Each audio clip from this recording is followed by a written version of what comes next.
ভারতের পাঞ্জাবের মহলিতে একটি মোমো ও স্প্রিং রোলের দোকানের বিরুদ্ধে অস্বাস্থ্যকর পরিবেশের অভিযোগ আসার পর সেখানে অভিযান পরিচালনা করে সেখানকার স্বাস্থ্য বিভাগ।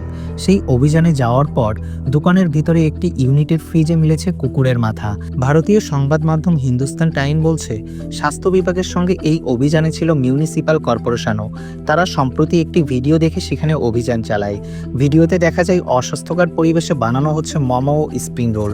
ওই সময় অভিযানে একটি ফ্রিজে মেলে কুকুরের মাথা। যদিও দোকানের কর্তৃপক্ষের দাবি, ওই মাথা যে কুকুরের, সেই কুকুরের মাংস তাদের খাবারে ব্যবহার করা হয়নি। সেখানকার একজন কর্মী মাথা ফ্রিজে রেখেছেন।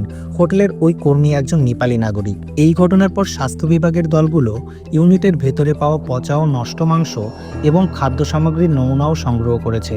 ইতিমধ্যে কুকুরটির কাটা মাথাও ভেটেরিনারি বিভাগে পাঠানো হয়েছে বলে জানা গেছে। এটি ইউনিটের পণ্যগুলোতে ব্যবহৃত হচ্ছে কিনা তা নির্ধারণের জন্য পরীক্ষা করবে গবেষক দল।